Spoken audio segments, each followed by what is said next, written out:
This is the Rebel Scum Podcast. Available in video on YouTube and audio wherever you listen to your podcasts. Every week, Brock and James talk the latest rumors, news, and theories from a galaxy far, far away. Support us on Patreon for exclusive offers and join the Star Wars discussion. Patreon.com/Rebel Scum Podcast. Here are your hosts, Brock and James. You are always scum. Rebel scum. Well, boom, well, bam. Here we are again.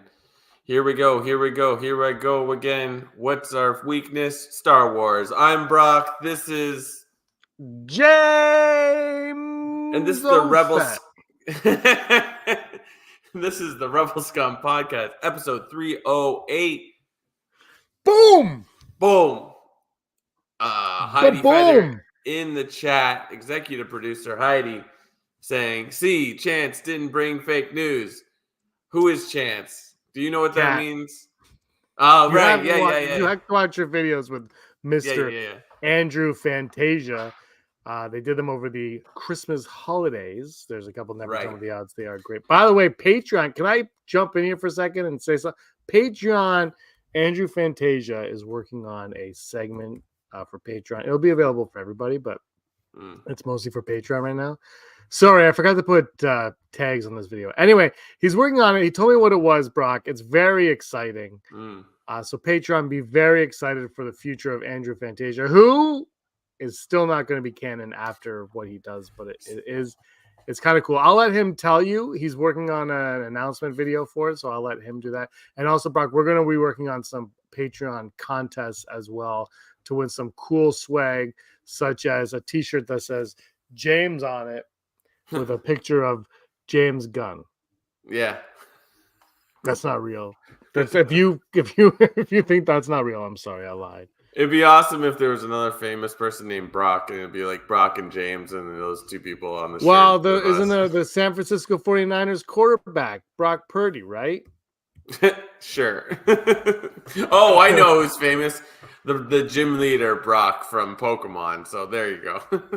And Pokemon. And we're big on there's a James character in that as well. It writes itself. We should do a show from Brock's Monument. That's where my parents got married. Yo, I used to walk those steps I think multiple times a year with my parents. We used to go up those. All right, look, famous Brocks. Ready? Brock Mixel is a 19-year-old YouTube star. That shows how old I am. Brock Purdy, Brock Lesnar, Brock Butler's 13 YouTube star. Brock O'Hearn. They're all social media stars. Yeah. Brock Bowers, football player. Anyway, so Brock Lesnar is the one that will like one famous Brock Purdy and Brock Lesnar. Brock Purdy, man, if he wins the Super Bowl, you'll know who he is. Oh, absolutely. But you might not. You might not. Yeah. The Lewises will. Absolutely. Why is he on the 49ers? Yes, he's the quarterback. Yeah, there you go. All right, let's get out of this and talk Star Wars, Brock. Let's do it. Wasted so much time. Nothing's happening, everybody. Thank you so much for watching. Have a good night. Thank you.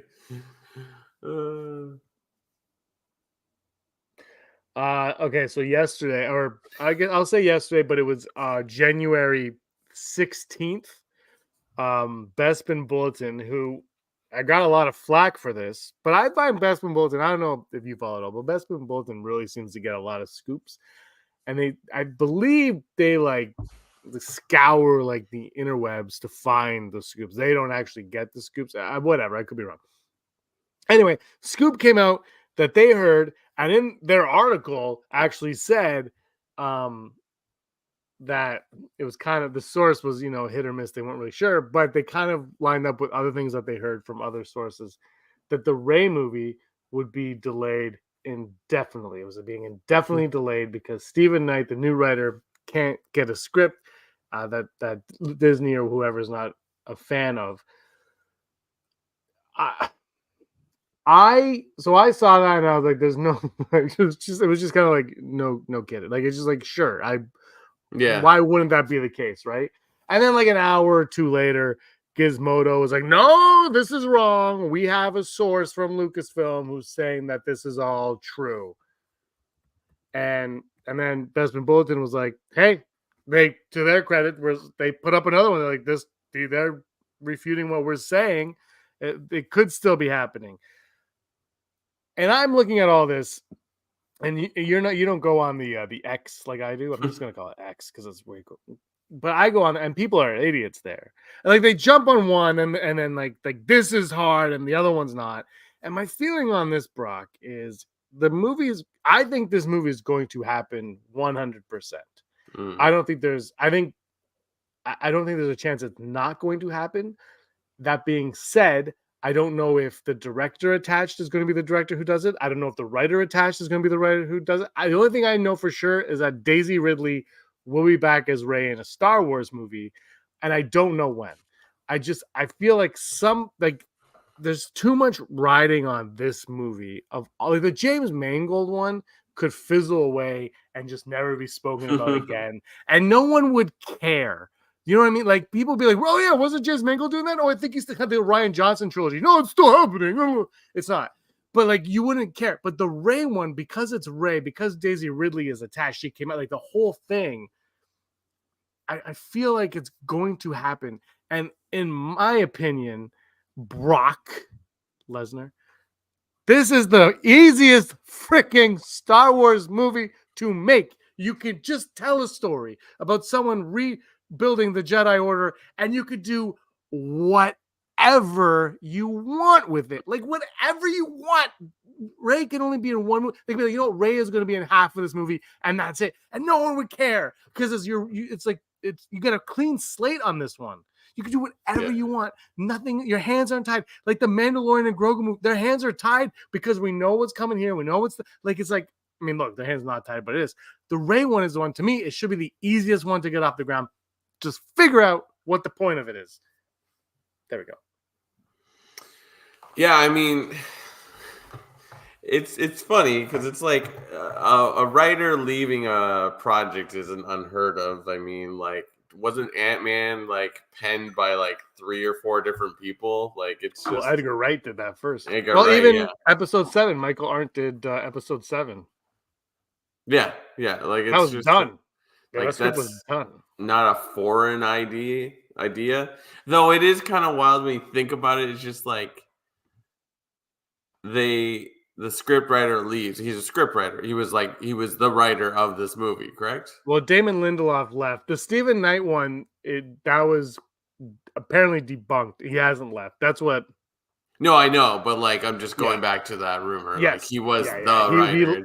He was the writer. Yeah, it's like only like Star Wars can be like, we have a project, but we don't have a script. So it's like, did you just use a billboard, like a dartboard, and just put things in there? Like it's gonna be in the future. It's gonna be Rey, and it's gonna be directed by this person. Like that seems insane, but also not shocking because it's Star Wars. Yeah.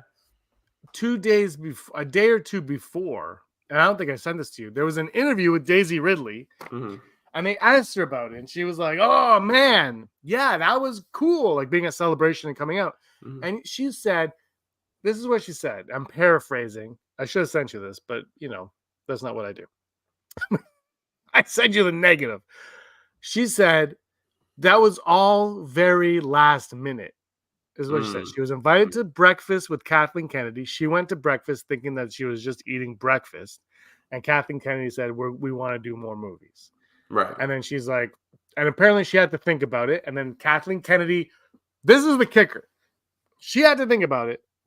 She made up her mind at breakfast, but she had to think about it. But then Kathleen Kennedy pitched her the idea. She said, this is what we're doing with not just Rey, but the story. This is what it is. And she goes, I'm in. Apparently, whatever it was, she liked. Now, I mean, who knows, whatever. But she liked it enough to say, okay, that's it, I'm in. And then she went to Celebration, the rest is history. So it was, I think it was premature to bring her out, but I think they had an idea. And I don't know whose idea it was. Like, I don't know who, like, if it was the director whose name eludes me right now, or if it was Kathleen Kennedy, or if it was Dave Filoni, or if it was J.J. Abrams or Ryan Johnson. I don't know whose idea the movie was. She was in. So at some point, though, I feel like this had to have been after Lindelof was let go, because he wanted an older, like a 60-year-old Ray, right?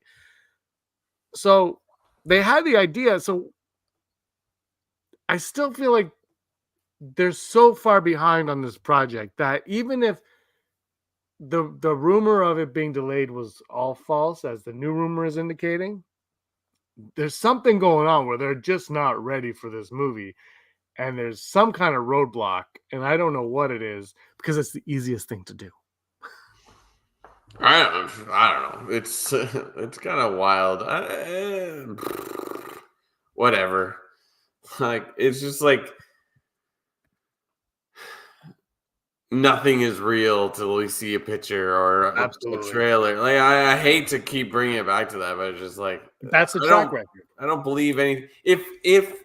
If my work forces me to watch videos on how not to get tricked by my email, I'm not going to get tricked by the internet. Like, you know what I mean? Like, it's just like, it's all smoke and mirrors in general. So it's like, I don't believe anything. Like, that's why I don't read any of this stuff. Like, when you send it to me, I'll look at it because you send it to me and you're like, oh, you might find this interesting. Like, it's just like, well, mostly I send it because I'm like, we're going to have to talk about this on the show. Oh, that too. Yeah. And that's a good idea too. But it's just like, I'm like, the movie, like, I don't know. It's until we start hearing like, oh, we were on set for this and you're shooting this. It's like, nothing is real. Nothing is real. Like, you know how many things I see on Instagram? Like, there's this type of movie in the works and that type of movie. And like, yeah, I mean, like, how many years was Channing Tatum talking about Gambit and like?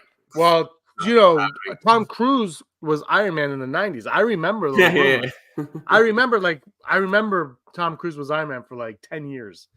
And I remember Malkovich was Vulture before there was even a Spider-Man 1. And if you go on superherohype.com, Brock, it used to be spidermanhype.com. And there was a countdown to this fake Vulture movie that was coming out. Yeah. And then the minute Sam Raimi was hired, the countdown flipped to the Sam Raimi movie, and it changed. And then at some point, I think they changed the name to superherohype.com, unless they're still, I believe that's what happened. But look, these things happen all the time. Oh, yeah. But now with the social media, and especially Star Wars, and especially the negative side of Star Wars, like the problem with Star Wars that I find on social media, is YouTube especially, but everywhere, is the algorithms push the negative, right? Even Marvel, I think, is the same, but they push the negative titles. Like when we have a title, Kathleen Kennedy is fired, that gets 700 to 1,000 views.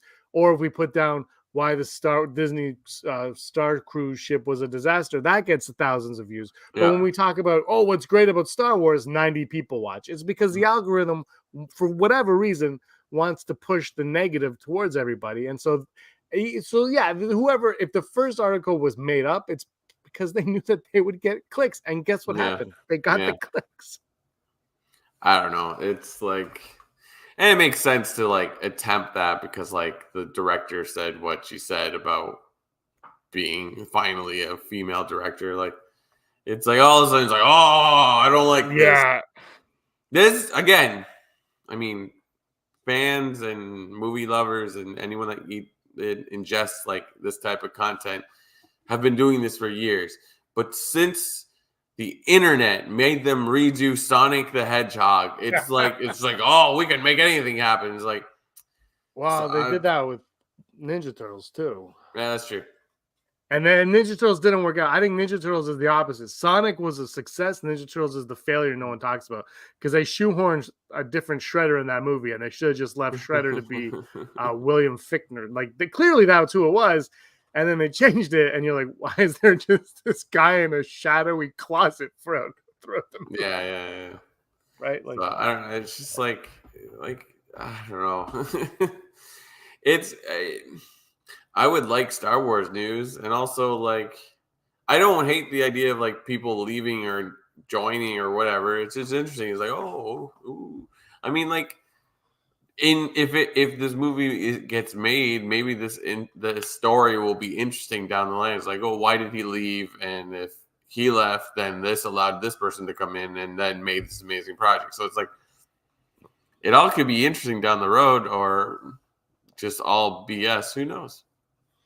I just hope whatever Kathleen Kennedy pitched to Daisy Ridley, I hope that's what we're getting. Mm-hmm. And I mean that in the way that, like, when you hire a writer, at some point they decided they didn't want a 60-year-old Ray. They wanted a 35-year-old Ray or whatever, right? So at some point they decided that, and then Lindelof left. And that's fine, because clearly they were figuring it out during that time. That's how I feel like. The Lindelof stuff was kind of figuring it all out. And then it seems like they figured it out, at least to the point where they got Daisy Ridley on board. I just hope they stick to it, and like, you change it all you want. Like, you could change around it, but stick to that core, whatever that core was. And I worry that, and the thing is, you brought up Sonic, and like I said, that's the positive part, but there's that negative part. And J.J. Abrams brought up like the fandom menace in a thing. It's like, okay, but you're listening now. And Ryan Johnson brought up Mike Zero, and I don't know how much Favreau, but they're on YouTube and they listen and social media, and they know what's being said, and that could be a bad thing. Like stick to your guns. Yeah. You have the careers that you have for a reason, and Plumber John has his career for a reason. He's not a storyteller, and you're not going to fix a toilet. Like, so don't pretend that you could do each other's job. Respect each other's profession.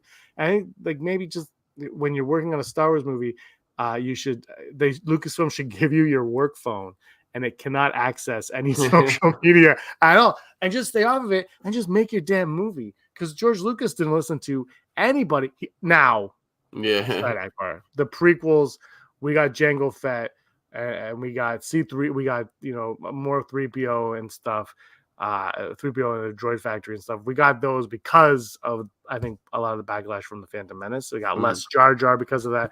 So Lucas also listened, but it was different. It wasn't as loud. But now it's just everybody has a stupid opinion. And like I said, man, you got a career for a reason. That person has a career for a reason. You stay in your lanes, and maybe you'll make something great. Yeah, no, absolutely. I don't know. It is a bizarre phenomenon that is Star Wars. Like, it's like IP, like Star Wars or like Marvel. They're not different in what they are, but Star Wars is approached in such a different way. I don't know. There's a weird ownership on Star Wars. Yeah. So I don't know. I mean, wouldn't it be funny if like the director went out of her way to say what she did, and then inevitably the whole thing crumbles, not because of what she said, but just like, I mean, you went all in on like, yeah, it's our turn at bat. So it's like, it's weird to like talk that and then not be 100% of this thing. That I don't know. I still think. Sorry, go on. And then also we don't know if, it's like you said, it's like this is basically a rumor. It's not true. Yeah, but this is another thing I have to bring up, is these negative rumors like this always seem to come from like an unreputable source or site, and then they end up being the ones that are true. Yeah. The negative ones always seem to come from the ones you don't suspect. Like, you're like this, and that's the one thing that makes me go, man, is there something there? Mm-hmm. It's just because it's like, the site's been wrong, no one believes it, and then right away, no, someone at Lucasfilm said this. No one said anything about anything so far. Like, Lucasfilm has been quiet on it, except that New Year's Day interview that we have with the director, who was like, yeah, the women turned about, which, again, we talked about it on that episode.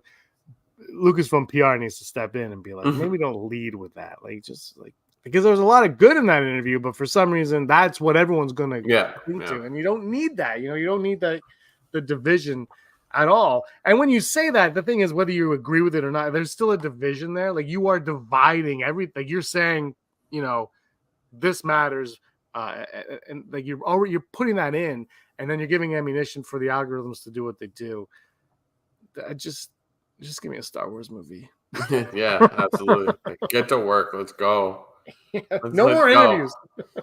Oh, you can't get a writer? Let AI write it. Great. Let's just go. Like, honestly, like I wonder if I wrote like in an AI writing thing, like write me a Rey movie where she's 35. I wonder what it would do. Yeah, that's a really. I honestly, but you know what? The one, and look, they're all listening. Bob Iger, Kathleen Kennedy, they all watch this show. Oh, absolutely. The one thing I still say is the one thing that I thought the sequel trilogy needed the most, and that's what I'm going to say about this new Rey movie, is, and the Filoni movie and the Mango movie, but you just tell me the why. Why are you making this movie? Why are you telling this story? And I think once they figure that out, they can make one solid movie, and then because of that, they could probably make 200 more. You just have to know why, and it can't just be because the empire rebuilt itself. Like figure something out, and if they're having an issue there, I'm okay with that, because also just whatever. But if they are having an issue, take your time and figure out why you're making this movie, and don't tell me it's because you can make a boatload of money. Like figure out why you're going to make a new movie, and like why does Rey have to be 35 versus 65? Why?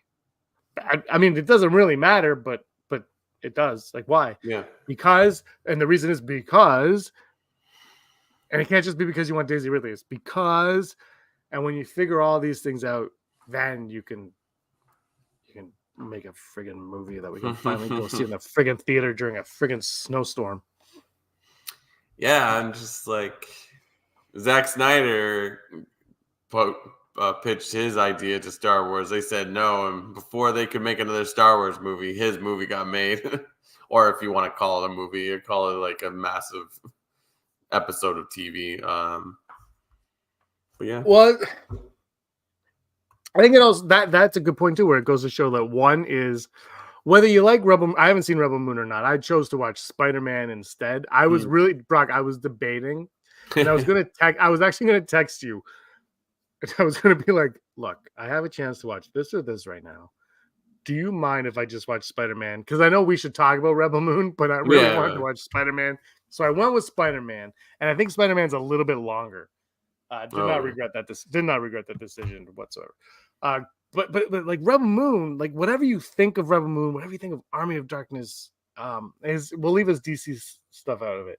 But whatever you think of those movies, and even Sucker Punch, whatever you think of those movies, it's his individual vision, which is very George Lucas-esque. And I think what you're bringing up too is like it's the filmmaker versus the machine, which Star Wars has now become part of the machine. Yeah, where it can't just be Charmaine, the director of the Rey movie. I would imagine that she would be able to put together a script and a story and create something that would be probably fantastic, but she has to answer to Kathleen Kennedy, who might be on board with whatever she has, but then they have to answer to Bob Iger, who has to answer to a board. Like there's a lot of steps now, whereas Zack Snyder's like, who wants to make my movie? And Netflix is like, yeah, that's a good point. Here's the Stranger Things money. Take it and do what you want. Like that's the difference right now. Is so it's hard to compare them, but also Star Wars is part of the machine. And I think for being part of the machine, the fact that they created the volume is incredible that they were able to get away with that. Yeah, I think it's like it requires vision, right? George Lucas made his movie because he's like, I want to make this movie, and he made it work, right? Like you said, you made a good point. Like Zack Snyder is like George Lucas, where he takes it into his own hands. Not to say like other directors and filmmakers don't, but like we see stuff where like Zack Snyder's like shooting stuff in his driveway, you know, like which is very George Lucas. Yeah, exactly. And like the volume had a lot to do, I believe, with Favreau taking an interest in that technology. So it's like you need someone that will go and get it, not wait for the committee to decide. Mhm. Like it's just like the Senate, where it's like nothing gets done because no one can decide what is the best way of doing things or taking chances and stuff. It's like you just have to go and make it. So it's like, yeah, I don't know. Could you imagine? Will Ray movie be Disney Plus only? It's like There's some Jeremy Bins in the chat. Yeah. I say no because Bob Iger said there would be no Star Wars movies on Disney Plus, and as long as he's around, I think that's theatrical. Mhm. I still think if they do this right, it could be such a good Star Wars movie. It could be what a lot of people have been wanting. You know, what I think people hope for with the sequels is what you can get from this, and then and the thing that they could do that I think the Mandalorian stuff is doing is they could strengthen the sequels the way the Clone Wars strengthened the prequels. So Yeah. there's a lot. I think there's a lot more good the Rey movie can do than bad. Yeah, absolutely. Just make the movie. Make it. Make them this movie, make the other two movies, make the Taika Waititi movies, make the Ryan Johnson like let's go. What are you stalling on? It's fine. We've been doing this. We're going to be on 8 years of this podcast. Yeah. That's insane. But 8 years, if you look at all the people that have been hired at Lucasfilm and quietly never mentioned again. Yeah. And you wonder but you wonder if at one point there were too many cooks in that Lucasfilm kitchen because everyone blames Kathleen Kennedy, but she's not the cook. I guess she's the chef. I don't know what she is. She's the owner of the restaurant. She's she hires but she like there might have been too many, like we said, like because of the machine, there might have been too many notes involved. And they just kind of got off the rails. And maybe at some point they're like, we need less notes. And that's why the Filoni got that job that he got or whatever. But maybe Filoni's the one that causes problems with this movie. He's like, you know what? That's not the right direction. And that could throw a wrench in it. You just, with the Disney Plus stuff, it felt like they were writing the ship in terms of, the prep, the pre-production, the prep of all these movies, and I hope that sticks, and I hope that whatever the next movie is, which it looks like it's going to be Mando and Grogu, I really hope we feel that theatrically, where we feel like there is a plan and there is a purpose to what we're seeing. Yeah, me too. I mean, you got this massive IP that's just like the potential is almost limitless. And it's just like you're not really doing anything with it. There's one other rumor I want to bring up with you quickly. Did you watch Marvel What If? Yes. Season 2, did you like it? Yeah, it was a little different from season 1, but I enjoyed it, yeah. I have never seen a What If, but I love the idea. I think it's a great idea. And Star Wars did What If comics back in, I think, the 90s or whatever. We did a video 8 years ago on the channel about that, 7 years ago, whatever it was. And then there was a rumor last week that Star Wars What If was going to happen. They were going to do a Star Wars What If. And I think that got debunked. And people, I just kind of saw the rumor, like, that'd be cool, whatever. Why not? Because Visions is kind of like that anyway. But anyway, I was like, whatever, cool. And then a friend of mine texted me, goes, I can't believe the discourse that What If is getting. What's going on? I'm like, what are you talking about? And then I went online and I saw people complaining about it. People complaining about What If, right? And this is why we can't have nice things, because people are complaining about a show that's, what would be fun if X happened instead of Y. Yeah. Like, how is that a bad thing? Why can't we just look? What would be fun to see? What if Anakin didn't turn to the dark side? I don't know. I don't really care, but let's see it. I'd watch it. Why not? What would happen? Then you see what happens. You're like, that was fun. Let's go back to the real thing now. Like, that's all it is. So anyway, I just wanted to bring that up, that was a thing that was rumored, not going to happen apparently. But what would be your thoughts on a What If Star Wars? I don't hate it. I mean, that's an easy way to like bring all that expanded expanded universe content into the forefront. And it's like, what if Luke Skywalker fell in love? What if Han Solo and Princess Leia had 3 kids and they're all Jedi. What if Chewbacca died? Like it's just like bang, bang, bang, bang. And like what they're doing with the Marvel What If is great because to my knowledge, the Marvel What If comics didn't really continue. I think there might have been small things, but the idea was like this key point in history, what if this had changed? Yeah. Like that's the idea. But like there was cool where they did that for the first couple episodes and then they took characters from all those and had them all come together. And the second season they kind of do that again. Like that's cool. That's a novel way of like it works in the comics to be like, what if Captain America didn't freeze in ice? That's a great idea, but then you're like, well, you're watching a show, and then you might also binge this show. So it'd be nice to have some cool narrative throughout that's not just the watcher narrating, like, and it could work.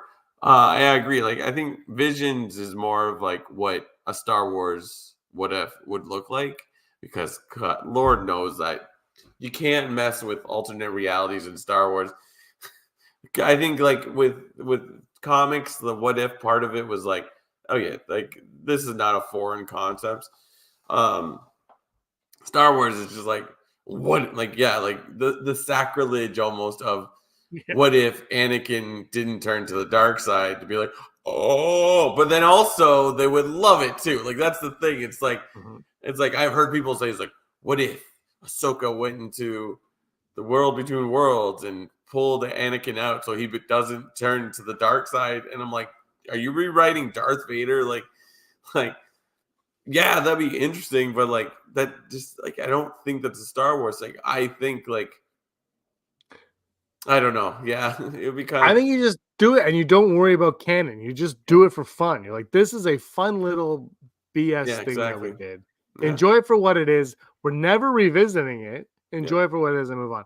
And I think there's an obsession with canon, and that's the big thing. And Marvel can be like, it's the multiverse, and so that's how you get. Whereas Star Wars just fictional stories that don't matter. They're one-offs. We're good. We'll go. We'll do blah, blah, blah. Because again, like I don't want that to be the mainstream. Like I don't want to keep watching what ifs and like, oh, but because that happened in what if, that's what's happening in this movie. No.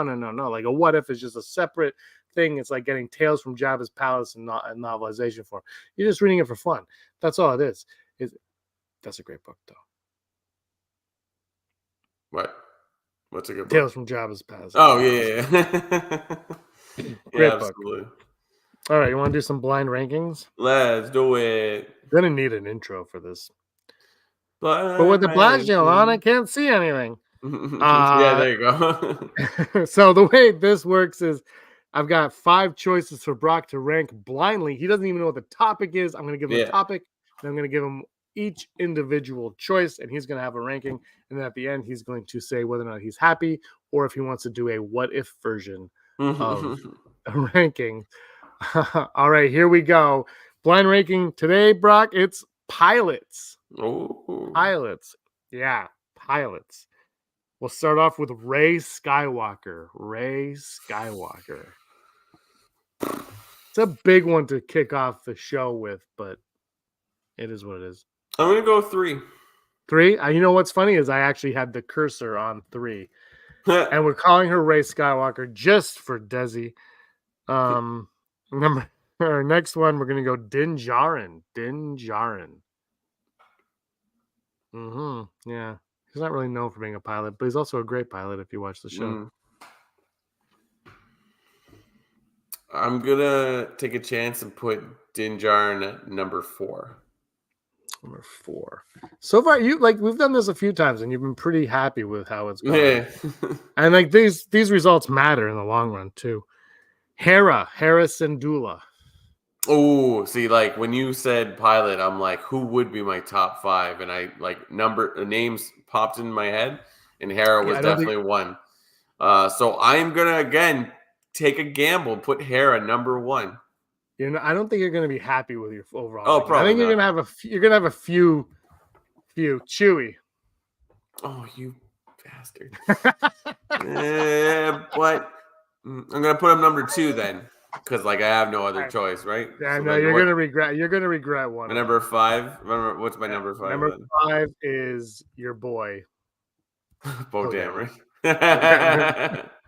And Poe Dameron, number 5. So you have where are we? We got Hera. Oh, where'd it go? Say it. Okay. I said, how did I put? No, hold on. I'm pressing the wrong button. Here we go. You got Hera number 1, Chewie 2, Rey 3, Din 4, Poe 5. Anything you would change? Obviously, I think I know what it is. Poe and Hera are like spot on because it's like they fly like kind of crazy, right? So it's like I think I would just shift Poe up somewhere. I don't know. Maybe I would put Chewie at number 2. It would be a 3-way tie between Hera, Chewie, and Poe. So so like I think Rey and Din would move down to 4 and 5. I think that's basically it. But I'm happy with this. I don't hate it. I mean, it's inconsequential. Yeah, exactly.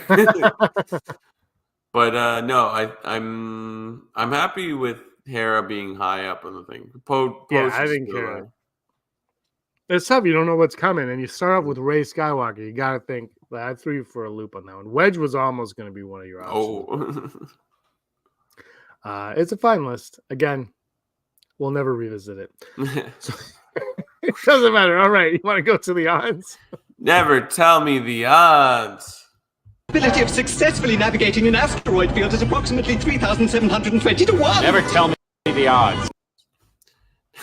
There's our boys. Never tell me the odds. Brought to you, me, and everyone in the area by Patreon.com/Rebel Scum Podcast. If you like what we do, then why don't you head over to Patreon.com/Rebel Scum Podcast. Check out what we're delivering for a little bit of money if you support what we do. Early access to the things. We shout out your name like the following people who we thank every single episode because every episode. Why you like what we do, so we like you. And those people are executive producer Heidi Feder, Barry Brophy, Dennis Allen, Randy Kenobi, Mary Kristen Aton, Dale Erdman, Jeff Wilson, Phil Staniforth, Rez, Scott D, Josh Price, Matt W, Frank Perkins, Neil Lowry, Cosmic Girl 02, Gleek Play 1, Den and Nerds, Dizzy, aka Disney Desi Skywalker, Charlotte, and Ron Prisak. I gave Disney Desi a little bit of heat because I was like, they were rating Star Wars. I'm like, but they were rating all the Star Wars TV shows. So I was like, I did not watch your video. The best show is Book of Boba Fett, followed by anyway. There we go. Never tell me the odds. Our first odd, Mando season 4 will come out after the movie. There's been rumors, Brock. Don't know if you heard them, but apparently it's going to be 6 episodes. It's going to lead into the movie. Some are saying it's been completely scrapped for the movie. No one quite know. But will season 4 of The Mandalorian come out after the Mandalorian movie? It kind of doesn't make sense to me to do that, but hey, they haven't really gone wrong with The Mandalorian, so whatever you want to do, let's do it. But I like the idea of a 4th season and then a movie, so I'm going to go 15%. I'm going to go 11. It kind of seems weird to me that you would do that after the movie. Like, I feel like the movie is like what I feel like once you put. Remember when they were making Superman Returns way back, and at one point they wanted Tom Welling to play Superman in the new Superman movie, and Schneider, his dad on the show, was like, "Look, if you do this, the show's over." I feel like that's the same with Mandalorian. Like the minute Mando and Grogu hit the big screen, the show's done. Like you can't go back. So I'm gonna go 11% on that one. Yeah. All righty. Never tell me the odds. Number 2, Rey will be the lead in the Rey Skywalker film. At one point, she was just going to be like a small role, but now has she become the official lead of this movie? I'm just going full Brock on this because I have no idea. Because it's like I don't think they know really what this thing is. So it's like she could be secondary, which would be interesting. Yeah, I'm going to go 75.3. I think she is. I don't think she was, and I think she is now. I think that was one of the big shifts when they changed the writer from Lindelof to Knight. I think the big and why they approached Daisy Ridley, because I don't think you go to Daisy Ridley and be like, "We only want you to be a small role." I think they're like, "We want you to be the big cheese," and because otherwise, why don't you just wait a little while to ask her? So I think I do. I think her role, I think should be at least a co-lead, very much. And our final out today, Skeleton Crew will be the surprise Star Wars hit of the year. We're all going to be like, that was the greatest thing ever. I hope so. Don't know shit about this movie, so I'm going to go 75% because I want it to be awesome. I don't know. Yeah, but Acolyte could be the... that's true. I'm going to go full Brock on that one. Either way, it's like I'll be happy. Well, when it comes out, I'll be happy. Yeah, exactly. I mean, it might be terrible, but I'll still... Here's the thing. I know people like to poop on the Star Wars shows, but at least we got some. Like, at least we've gotten some. You know, people pooped on the prequels, but at least we got movies. So yeah, I'm okay with that. And there's no news today, right? There's zero news. There was like nothing news because of reasons. So we're gonna go to top five. Top five Grogu moments. I love Grogu. You love Grogu. He's gonna be a star of a movie. I'm very excited. A movie starring a stunt double and a puppet. Probably will make $1 billion. How much does that movie have to make for it to be a success? $1 billion? Like $1 billion, I think, at least, right? Yeah, I think so too. I think if it doesn't make $1 billion, they're really rethinking how things are going. Number 5, top 5 Grogu moments. My number 5, when the alien latched onto him from his like soup bowl. When he did the alien in season 2, it went like stuck on his face. Because it's Grogu moments. I don't really care. Yeah. I'm gonna go. This one's going out for Disney Desi because she pointed this out last time we talked. I'm gonna go with the. Oh gosh, what is he saying? It's like in season 3 of Mandalorian with the Anzella and the Babu Frick alien, where he's like, "Bad baby," like that's just so funny. And even though he's like, "No, you stay away," he still kind of walks toward him. Like that's hilarious. I love Baby Yoda, man. Grogu is the best. Number 4, when he fell asleep on the rock. I don't know what it is. There's just like little moments when you watch, I watch with Aaron. It's like, oh yeah. But I just gotta say something, like having like a daughter now who's 16 months. That's 100% like how I'm just like, oh my god, you are Baby Yoda. Just like the insanity. And she did like a force joke on me the other day, like out of the crib, just like this, and I was like, oh. So I'm falling asleep on the rock. My number 4 is going to be the most memeable scene of Grogu, him holding the bowl of soup, and it launched 1,000 memes. That just one still frame of him be like, they're fighting, but I'm here. Yeah. My number 3, sipping the soup. Sip of the soup. Sip of the soup. Sip it. I'm here.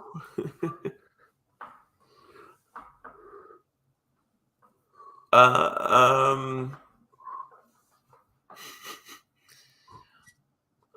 number 3 is probably going to be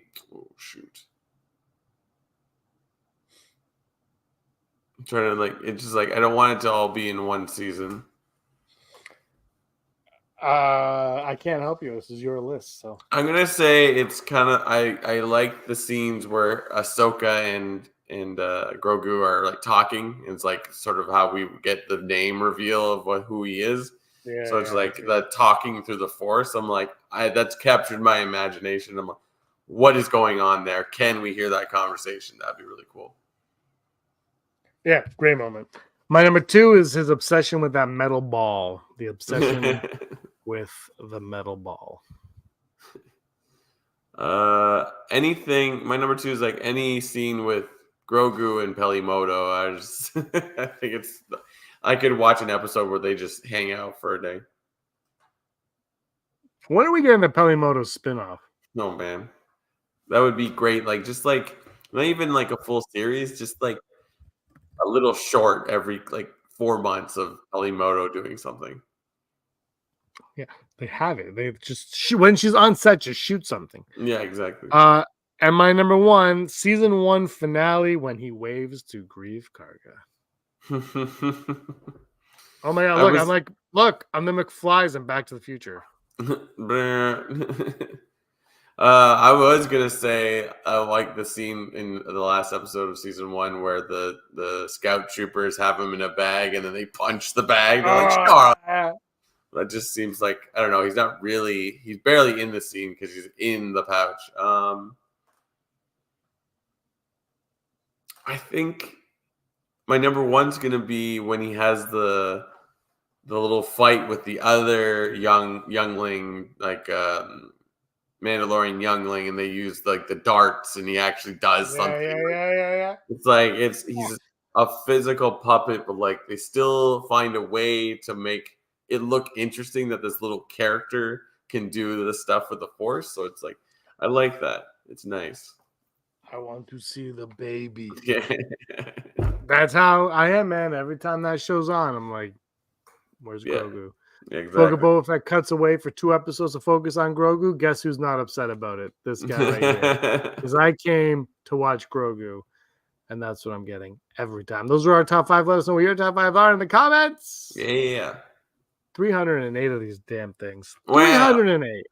I know. Did you think we would get this far? I say this every week because every week I'm like, I can't believe we're doing another one. I'm impressed I'm alive still. I don't want to talk about that. I feel like Brock, you might need a new co-host in the next shoot. That's terrible.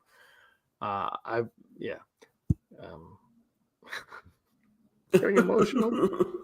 8 years coming up in a few months, though. 8 years. Wow. I guess August is not that few months. That's I was gonna say, is it in August? But it's early August. I think it's like the 3rd or 4th of August. Like that's from. I think we recorded our first episode in July at the end of July. I think so. Yeah. And then it was it's crazy how first of all how time flies, how COVID assisted time flying. Do you know at the end of this year I'll be living in this house as long as I lived in that apartment? Wow. Isn't that insane? Because was it 2 years before COVID? Yeah, 2 years before COVID. How long were you at the apartment? Almost around 6 years. Oh yeah, it's hard to like remember that because Aaron lived there prior to you moving in. Like so, like that apartment has been a fixture for a while. But yeah, it's crazy. Yeah. It's just crazy though. Like absolutely. Time flies. All right. That's it. 308 episodes. We hope you enjoyed us talking about a movie that may or may not happen. It always drives me nuts when people are like so defensive on these things. Like, you don't know. First of all, this movie might not even be like, it might have been canceled a month ago. We don't know. We're not in any of those meetings. So why are we pretending to know? Like, when you're adamant on something, you're not. You can't be because you don't know what they're talking about behind the scenes. And that's okay. I don't care. Yeah, like nothing. Until there's a trailer, you know nothing about this movie. Yeah. You're like Jon Snow. You know nothing. Lord of the Rings. I've never seen a Narnia. Actually, I love Narnia. The Narnia books are so good. Greta Gerwig doing Narnia for that's right. Yeah, she says things though, and I'm kind of like, stop talking, just make the damn movie. She's like, I'm nervous, I'm not British. I'm like, I don't care if you're British, make the damn movie. I'm not British, I enjoyed the book. You could do it. Is there a talking lion? Is there a lion? Is there a witch? And is there a wardrobe? Yeah, exactly. I hope they start with the professor. That's if you read them in chronological. I just hope they screw everyone. They're like, we're gonna go chronologically. Like, why? Magician's nephew. Pow. Yeah. Orson's boy. Wham. But I hope they get what's his name? What's the actor's name that played him in the in those movies that came out in the 2000s? Oh God, because he's in the first one. He's so good. No clue. He's a professor, but yeah, he's a magician's whatever. What the hell is his name? He's great though. I hope he comes back as that. I know they're not connected, and I don't care. We're fan casting right now, and I'm fan casting the. I like the first Narnia Disney Narnia that came out, and that was a good movie. Mr. Tumnus was James Mr. Tumnus. I'm like, McAvoy played Tumnus. She knows Chalamet. He could easily be Mr. Tumnus. It's not hard. Chalamet would be a shoo-in for Tumnus. Oh yeah. A shoe Chalamet. And Margot Robbie will play everybody else. Everybody else. Can I say something? Because I've got to be honest with you about Margot Robbie. I was kind of getting tired of Margot. There's a bunch of, she's not the only one. There's a bunch of actors that I'm like, oh my gosh. And you know what she said, Brock? She goes, I'm going to take a little bit of time off and just produce because I'm sure everybody is sick of me after Barbie. And I was like, I kind of wish more actors had that way of thinking because there's so many that like, and I'm not going to say Pedro Pascal being a Fantastic Four is annoying, but like Chris Pratt doesn't need to voice Garfield either. Like just maybe like take a break. Just take a break and don't show your face in my. I don't need to. There's a lot of actors out there that can do a good job. So good on Margot Robbie for realizing that maybe she could produce and she could find an up and coming star and then she could take that credit. I don't really care if she takes credit. You can do that, but good on her for understanding that you don't need to be in everything. Yeah, absolutely. She's also going to be Sue Storm. Sue Storm with Pedro Pascal and Chris Pratt is the Human Torch. And then like who else is like the person that isn't everything? I don't know, something random like Jack Harlow or some shit like that. I don't know. Zac Efron is the thing. I want to see. Have you seen White Iron Claw? White Claw. No, not yet. I've heard like everybody likes it, but I had a friend who was like, he said, he just got a theater. He goes, it's your kind of movie. I'm like, oh yeah. Then he went on and on and on, and he was talking about it was good. He goes, it's slow and boring. Fun. And I was like, but he didn't word it like that, but that's kind of how it sounded like. So you're saying a slow and boring movie is my type of movie? And he's like, I didn't say that. I'm like, no, but you're not wrong. And they played 3 Eve 6 songs in the soundtrack at some point. I'm like, this doesn't even work. No. Damn it. And are there even 3 Eve 6 songs? There's at least 2. There are 2, and then there's that slow one that they play on like every TV show in the 2000s. Remember when every TV show ended with like an alt rock song, a slow alt rock song? Like this band, that's a slow. Yeah, "Wake Me Up When September Ends" was on every CW show. Oh my god! All right, anything else you want to say? Nope. I mean, come back if we get some Star Wars news because we're good.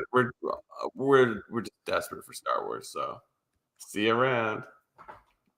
More is coming. We'll make up something next week if we have to. All right, everybody. Thank you so much for watching.